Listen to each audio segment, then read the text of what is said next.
You are tired before the day begins. Not the kind of tired that goes away with a good night's sleep.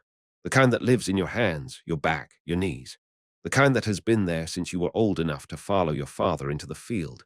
You are not a slave, but you are not free either. And the line between survival and disaster is thinner than most people today can easily imagine. This is medieval farming, not the romanticized version with golden harvests and cheerful villages. The real version, where the weather, the Lord, the church, and the soil all had claims on your life before you had any claim on it yourself. The word farmer flattens something that was far more complicated. Medieval rural society across much of Europe operated under a feudal structure, though the specifics varied significantly by region, century, and local custom. In broad terms, the land belonged to a lord. You worked it. In exchange, you received the right to farm a portion for yourself and your family, but the arrangement came with obligations that were not optional. If you were a serf, which many rural laborers were, particularly in the early and high medieval period, you were legally bound to the land. You could not leave without your lord's permission. You could not marry without approval in some systems. You owed labor on the lord's fields, a portion of your harvest, and various fees and dues that accumulated across the year. Even free peasants, who existed in larger numbers than is sometimes assumed, operated within tight constraints. They paid rent. They were subject to the Lord's court. They depended on access to common land, shared pasture, woodland, water. That could be restricted or taken. Your identity was defined almost entirely by what you owed to whom and what the land could produce. Everything else followed from that. For most medieval farmers, the village was the boundaries of daily life. Leaving was rare. Not always forbidden, but rarely practical. You had obligations here. Your family was here. The strips of land you farmed were here. The people you depended on in hard times were your neighbors. The same neighbors you argued with over boundary lines and grazing rights. The open field system, common across much of medieval Europe, meant that farmland was divided into large fields that were worked collectively and in rotation. Your family farmed strips scattered across those fields, not a single consolidated plot. This had practical reasons. It distributed good and bad soil more evenly, but it also meant your farming was tightly interwoven with everyone else's. You could not decide on your own to plant something different, shift your rotation, or fence off your strips without affecting the whole system. Collective decisions governed collective land. Individual ambition had real structural limits. The village also had a physical center, usually a church, that organized time, ritual, and community obligation in ways that went far beyond Sunday service. The church calendar told you when to plant, when to rest, when to celebrate, and when to fast. It was not background noise. It was the rhythm your entire year moved to. There was no off-season. There was only a shift in what the land demanded from you. Autumn meant harvest, most critical period of the entire year. Everything you had done since spring was about getting enough into storage before winter. Grain had to be cut, gathered, threshed, and stored. Animals that could not be fed through winter were slaughtered and the meat preserved.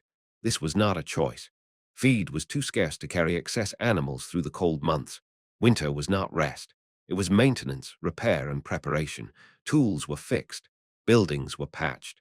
Animals still needed tending. And in many places, labor obligations to the Lord continued regardless of the season. Spring brought plowing and planting. This was exhausting, time-sensitive work. The soil had to be turned at the right moment, not too wet, not too dry, and seed had to go in within a narrow window.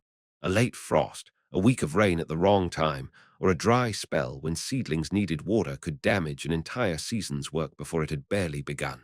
Summer meant weeding, tending, watching, and worrying. And then autumn came again. Your body aged with this cycle. Joint damage, back problems, and injuries from agricultural labor were common. Life expectancy figures for the medieval period are debated and varied widely, but the physical demands of a farming life left marks that accumulated quickly. Your diet was shaped almost entirely by what you could grow, what you were allowed to keep, and what the season permitted.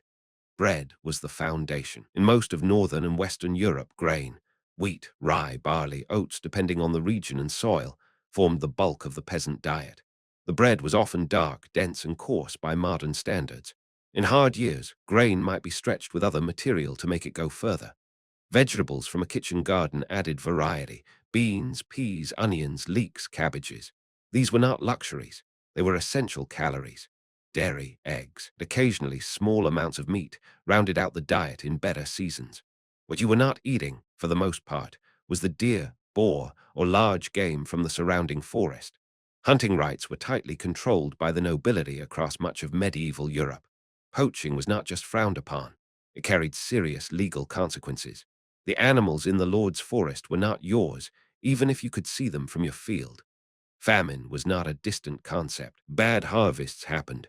Multiple bad harvests in succession could be catastrophic. The medieval period saw real, documented famines that killed significant numbers of people. When grain stores ran low before the next harvest, the period sometimes called the Hunger Gap, the entire village felt it. You rationed. You foraged. You made difficult decisions about who ate how much. Two institutions had permanent, unavoidable claims on what you produced. Your lord took labor and goods. The specifics varied by time and place, but obligations typically included working the lord's demesne, his directly controlled land, for a set number of days per week or season. Beyond that, dues and fees applied to almost every significant life event: grinding grain at the lord's mill, baking at the lord's oven, inheriting land, marrying. These were not always brutal extractions, but they were constant, and they left little margin. The church took the tithe, 1/10 of your produce in principle. This too varied in practice, but the obligation was real and widely enforced. The parish church was not a distant institution. It was physically present in your village, its priest a daily figure in your community, its demands woven into the legal and moral fabric of your life. Between lord and church, a significant portion of what you produced was claimed before your own family's needs were considered. What remained had to cover food, any rent paid in kind or coin, seed for next year's planting, and every unexpected cost the year might bring. This left almost no cushion. A single bad season did not just mean hardship. It could mean eating the seed grain you needed for next year, which created a problem that compounded straight into the following year. Your life was not only threatened by hunger. Armies moved through the countryside. Whether they belonged to your lord, a neighboring lord, a king, or an invading force, the effect on a farming village was often the same. Grain requisitioned, animals taken, buildings damaged or burned, men conscripted or killed. War was not an abstraction in rural medieval Europe. It was something that arrived without much warning and took from people who had very little to spare. Disease was constant and poorly understood. Childhood mortality was high by modern standards. Infections that are now easily treated were frequently fatal. Epidemics moved through communities with nothing to stop them. The Black Death of the mid-14th century was a catastrophe of almost incomprehensible scale, killing somewhere between a third and half of Europe's population by many estimates. But plague was not the only disease that shaped medieval rural life. It was simply the most dramatic example of a broader vulnerability. Legal disputes, too, were a real threat. If your lord decided your obligations were different from what you understood them to be, the lord's court was where that dispute would be settled. Impartially was not guaranteed. You had limited tools for challenging decisions made by people with more power, more resources, and control over the court where you would have to make your case. This life was hard. It was also not entirely without texture, community, or meaning. Feast days and holy days, and there were many on the church calendar, provided genuine breaks from labor.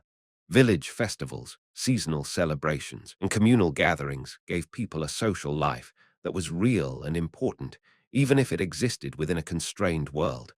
The village commons were not just agricultural resources, they were social spaces.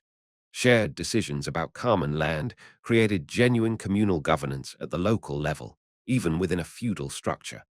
Family relationships, neighborhood bonds, and local reputation mattered enormously. Your standing in the village, whether you were seen as honest, hardworking, fair in disputes, shaped how people treated you in the daily interactions that made life manageable or miserable in practical terms. And across the medieval period, conditions were not static. The aftermath of the Black Death, for example, dramatically changed the bargaining position of surviving peasants in many parts of Europe. Labor was suddenly scarce, and with it came pressure on the old obligations. Serfdom declined more rapidly in Western Europe through the later medieval period, partly as a result of those shifts. The system was not immovable. It just moved slowly, and the cost of the movement was often enormous. The medieval farmer's life was defined by how much of it was spoken for before it had even begun.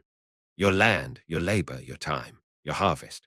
All of it existed within a web of obligations you were born into and could not easily escape. The seasons set your schedule. The Lord set your duties. The church set your calendar. What remained after all of that was what you built your actual life from. What is most misunderstood about this life is that it was not simply grim endurance. People raised families, built communities, marked time with celebration, and found meaning inside a world that was smaller and harsher than anything most modern viewers have ever navigated. But the margin was always thin. One bad harvest, one disease, one army passing through, and thin became nothing at all. That is what daily survival actually depended on here. Not courage, not skill, just enough rain, enough grain, and enough peace to make it to the next season.